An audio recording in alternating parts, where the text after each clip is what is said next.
США тут вчера принялись закидывать противобункерными бомбами ядерные объекты Ирана. Израиль продолжает там воевать, пошел на вторую неделю. Не будучи ни военными экспертами, ни специалистами в области ядерного вооружения, мы останемся в рамках собственной экспертизы и поговорим о политической стороне вопроса. О том, как эти атаки повлияют на судьбу не только региона, но и всего мира. Как так получилось, что автократии выглядят сильнее демократии в сегодняшнем мире, при том, что объективно это совершенно не так. И как эта война на Ближнем Востоке многое теперь поменяет. Только перед тем, как начнем, по ссылке в описании мы собрали бесплатные способы для обхода российских блокировок. Среди них Liberty VPN. У них бесплатный пробный месяц, можете попробовать.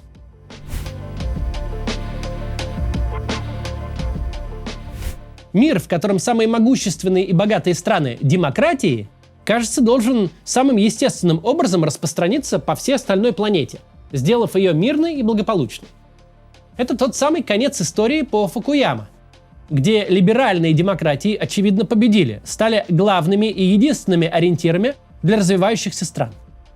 Даже те режимы, которые демократиями не являются ни в одном глазу, изо всех сил стараются имитировать процедуры. Эти режимы проводят выборы больше, чем из одного кандидата, поддерживают видимость плюрализма в СМИ, не преследуют своих оппонентов за политику напрямую, а рисуют им какие-то общеуголовные обвинения и судят не особыми тройками, а чем-то похожим на реальный процесс. Даже те, кто ведут себя вообще неправильно, понимают это и стараются либо скрывать, либо загонять свои действия в рамки каких-то приличий. Войны в таком мире должны окончательно выйти из моды. Демократии не могут себе позволить завоевательных войн, а все остальные не хотят ссориться с демократиями и стать мировыми изгоями. Поверхностный взгляд рисует в полной мере благостную картину. Все должны либо соблюдать правила, либо хотя бы изображать их соблюдение. Сильные не нападают на слабых, все заинтересованы торговать и преуспевать. Происходит расцвет гуманистических ценностей. На практике у такого миропорядка есть обратная сторона. Именно такой миропорядок сделал диктаторские режимы предельно устойчивыми. В этом мире, как оказалось, они могут позволить себе то, чего не могли бы никогда прежде. И неважно, насколько диктаторские режимы при этом в реальности сильны. Они могут позволить себе любую неэффективность. В мире, где воевать было принято, страны не просто так занимались модернизацией, не просто так проводили экономические и политические реформы. Потому что схема была простая. Не будешь развиваться, будешь слабым, придет сильный и все отберет. Казалось, что происходил в некотором роде естественный отбор, при котором более успешные политические модели стали богаче, смогли позволить себе лучшее оружие, лучшую организацию и снабжение армии, а те, кто решил, что власть им важнее развития, кого устраивает быть абсолютным правителем маленькой и нищей страны, все они при этом отборе очень быстро прекращают существовать в виде суверенного государства.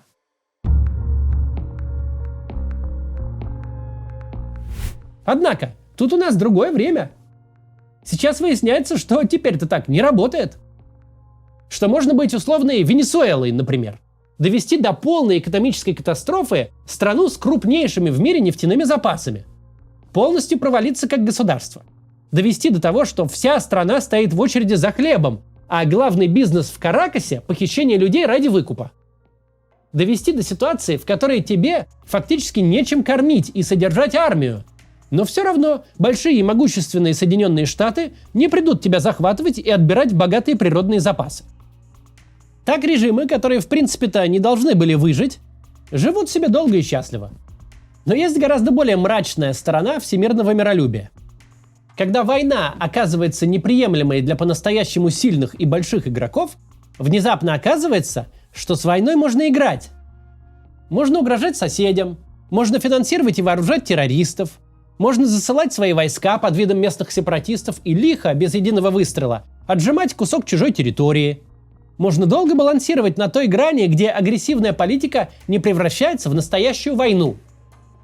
В реальности, где войны были совершенно ординарным внешнеполитическим инструментом, так не работало и быть не могло. Если кто-то не был сам по себе грозной военной силой, он обязательно входил в могущественный военный альянс, иначе невозможно было выжить. Когда война воспринимается всеми как нормальный инструмент, дай своим потенциальным противникам только повод. Решил повоевать с ослабевшей Османской империей? Получишь против себя коалицию европейских держав, и позорное поражение в Крымской войне. Сейчас же все стрёмные режимы на планете прекрасно понимают, можно зайти очень далеко. Да, вероятно, коалиция США, Израиля, европейских союзников, вероятно, Саудовской Аравии, имея они на то желание, в настоящей большой сухопутной войне, безусловно, победят. В логике 19 века тут даже вопросов бы не возникало. Есть отсталая страна, сидящая на большом мешке ценных ресурсов, которая к тому же еще и гавкает на наших союзников или на нас самих. Собираем силы, создаем коалицию, даем им люлей, колонизируем территории и забираем все богатства себе. Сегодня же понятно, подобная перспектива повергает всех в ужас. Война с 90-миллионной страной площадью в 1,5 миллиона квадратных километров – это десятки тысяч трупов. Даже если все пойдет очень хорошо и по плану, даже если получится задавить противника классными военными технологиями, все равно люди будут гибнуть и много. В 19 веке это не было проблемой. Только лишним поводом слить побольше неприкаянной молодежи, от которой одни проблемы за ощутимый куш. В нынешнем же мире, где каждый убитый солдат – это проблема, где никакая потенциальная выгода не будет принята избирателями как адекватная цена за жертвы, в таком мире по-серьезному воевать с международным хулиганом не будут до последнего. В любую другую эпоху человеческой истории эти хулиганы очень быстро перестали бы существовать. Теперь же они продолжают не просто жить, но и ведут себя чрезвычайно агрессивно. А что будет, если вооружить Хамас и натравить его на Израиль? Ну что будет-то? Ну, Израиль поугрожает, США, может, что-то скажут, пару ракет для проформы пустят, предупредив всех заранее. Ну и все на этом. Что будет, если массированно запустить по Израилю дроны и ракеты? Если запустить их так, чтобы заведомо никуда не попасть, исключительно чтобы похвастаться перед своими гражданами? Если никто не погибнет. Тогда реакция будет прежней. Ну, пульнет Израиль куда-то что-то в ответ. Штаты и все остальные выразят глубокую озабоченность. Даже никто и не запомнит, что такое вообще случилось. Что будет, если перекрыть Сувалкский коридор и захватить 3 балтийские страны НАТО? Выглядит так, что Трамп просто скажет: хорошо, вам настроение и вот 15 аптечек в придачу. А европейцы спустя полгода переговоров и торга с Орбаном и Фицо, может быть, арестуют счета командира танкового взвода. Неприемлемость войны для демократических стран самым парадоксальным образом дает возможность тем, кто хочет и готов, играть в войну, гадить соседям и нападать на них. Ведь предполагается, что ответ невозможен. Из мероприятия, которое для развязавшей кровопролитие страны может окончиться поражением, а то и вовсе прекращением существования, из такого разрушительного мероприятия война превратилась в чистую такую политтехнологию, в которой невозможно проиграть. Ведь какой бы ни был результат, его всегда можно будет продать гражданам как победу. Ведь поражение невозможно, потому что вторая сторона на бой не явится. Получается, что над миром западных либеральных демократий можно издеваться сколько угодно. Ведь они слабые. Каждым саммитом, на котором обсуждается, как нужно договариваться и активизировать диалог о хоть каком-нибудь ответе на агрессию, все эти страны НАТО и примкнувшие к ним соблазняют диктаторов попробовать свои силы. Безнаказанность актов агрессии порождает акты агрессии. В этом нет никакого открытия. Все смотрят друг на друга, все видят, как Северная Корея успешно провела и завершила свою ядерную программу, как построила межконтинентальные баллистические ракеты, а в ответ получает только увещевания и просьбы вести себя хорошо. Как Путин кроит на свой вкус карту Европы и явно готовится кроить ее и дальше, и не получает в ответ ничего, кроме слезных просьб больше так не делать. Конечно же, у всех остальных сносят от восторга башню. Вы с Северной Кореей справиться не смогли, которая последний овес без соли доедает. Там население 26 миллионов, а территория чуть больше Болгарии, да еще огромная граница с Южной Кореей. Если уж такая страна весь западный мир на болту вертит 70 лет, куда уж вам управиться с Ираном? Он больше по населению почти в 4 раза, по территории в 15 раз. У него нефти и газа, да хоть залейся. Но сейчас, благодаря тому, что в США у власти Трамп, у которого очень мало тормозов, выясняется одна интересная деталь, которая могла быть неочевидна в предыдущие годы. Западный мир-то на самом деле довольно силен. Выясняется, что у Израиля, крошечной страны, безо всяких природных ресурсов, вообще-то разведка не просто работает, а, судя по всему, стоит за плечом каждого хоть сколько-то важного в Иране чиновника. что в критический момент даже не понадобится с боями пробиваться в ваши бункеры. Бомбы и ракеты пролетят аккурат в окно вашей спальни. И Израиль будет на 100% уверен, что вы там в этот момент находитесь. Выясняется, что у Израиля и у США есть очень много мощного и точного оружия, и они хорошо умеют им пользоваться, как написал Трамп. Выясняется, что все поставленные Россией системы ПВО – Тор, Панцирь, С-300, Куб – мягко говоря, могут запросто не дожить до боевого применения. Выясняется, что к вам, как к себе домой, может прилететь огромный вообще-то дурень – бомбардировщик Б-2, который по длине как небольшой региональный пассажирский лайнер, а по размаху крыльев вообще почти как Боинг 747. И вот такой самолет прилетел вглубь страны, спокойно сбросил бомбу прямо на ядерный бункер и улетел, как ни в чем не бывало. Вы даже опомниться не успели. Вы даже не знали, что он прилетел. На рекламу прервемся. Иммиграция в США – тема, в которой легко потеряться. Формы, сроки, переводы, разные мнения от знакомых. Все это чаще мешает, чем помогает. А ведь на самом деле успешный переезд начинается с понятного плана. Именно этим занимается M&M Document. Это команда, которая помогает получить грин-карту, то есть постоянный вид на жительство в США, через визу талантов. С правом жить, работать и получить паспорт через 5 лет. M&M специализируется на визах категории EB1 и EB2 NIW для тех, у кого есть профессиональный опыт или серьезные достижения в своей сфере. Для них не нужен работодатель, не требуется выигрывать Оскар или получать Нобелевку. Но нужны реальные успехи в вашей области.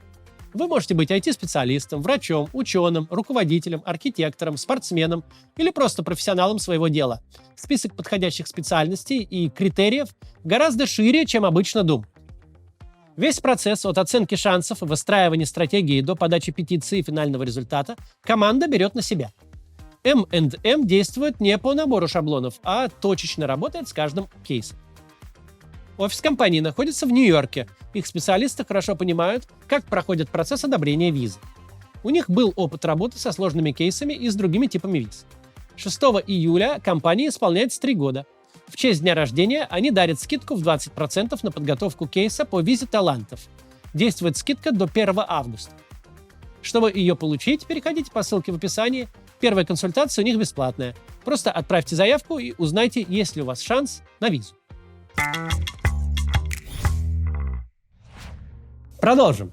Мы совершенно не разделяем оптимизм апологетов Дональда Трампа, который, мол, так лихо выиграл войну. Пока правящий режим Ирана существует, война не выиграна. Что совершенно точно, все эти 1,5 недели, пока идет война Израиля с Ираном, Иран выглядит как боксерская груша. Пульнуть в очередной раз по Израилю ракетами и дронами, лишь бы пульнуть, а там уж куда попадет, это вряд ли можно считать равноценным ответом.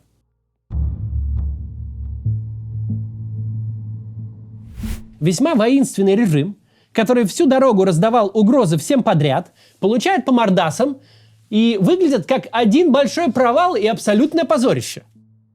С 13 июня Иран не сделал ничего, что можно было бы выдать хотя бы за чисто психологическую победу.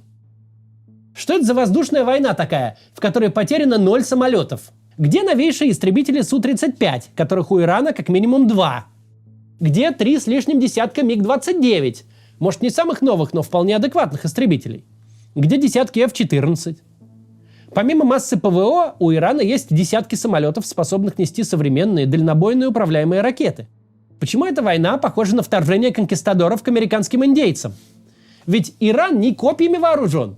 В Иране правит режим, который всю дорогу вкладывал все деньги в производство и покупку нового оружия, чтобы, по идее, воевать как раз с теми, с кем воюет сейчас. Да, демократии месяцами двигают запятую в законе. Через раз разваливают правительство. Тонут в скандалах и компромате. Никогда и ни о чем не могут договориться. Нет у них никаких сильных лидеров. И вообще все у них не слава богу. Но оказалось, что если эти самые демократии на вид кривые, косые, неряшливые, персонально за тебя возьмутся, то все может обернуться совершенно иначе. И после нескольких ударов всем станет очевидно, что все твое сильное единоличное правление, весь порядок и блеск – это оболочка, которую изнутри давно погрызли крысы. Просто этого раньше никто не замечал. И самое плохое здесь в том, что ты никогда не узнаешь, что именно ты сделал этим демократиям, чем именно ты их в итоге-то задолбал. Ведь никогда заранее нельзя предсказать, какое из твоих действий запустит цепочку событий, в конце которой окажется, что ты для всего мира выглядишь как угроза, которую нельзя игнорировать. Казалось бы, Иран уничтожает Израиль с самой революции, с 1979 года. Я еще не родился. Смерть Израилю в разных вариациях там кричали чуть ли не все политики. Вносили эту цель в разнообразные документы. Часы даже в Тегеране поставили, сколько осталось до уничтожения Израиля. Ну и что? Никто же особо не трогал их. Год, 2, 10, 20. Ядерное оружие Иран тоже не первый год делает. Еще в 90-е, тогда еще молодой член Кнессета Биньямин Нетаньяху предупреждал об угрозе ядерного Ирана. Это могло продолжаться еще десятилетиями и дальше. Ну и в целом, ты стареющая диктатура. Все это уже воспринимается как заклинание и предмет торга. Уничтожение Израиля – это уже какая-то просто бюрократическая больше задача. Уничтожители обзавелись зданиями, кабинетами, аппаратами, а еще виллами, другим имуществом. А стрелять, если когда и умели, то разучились. Одни коммунизм строят, вторые – чучхе, третьи на Марс летят, а ты Иерусалим освобождаешь для всех в мире мусульман. Ну, казалось бы. Но вот поддерживаемый тобой Хамас, который часть твоей оси сопротивления, устраивает страшный теракт 7 октября в Израиле. Гибнет 1163 человека, в основном мирные люди.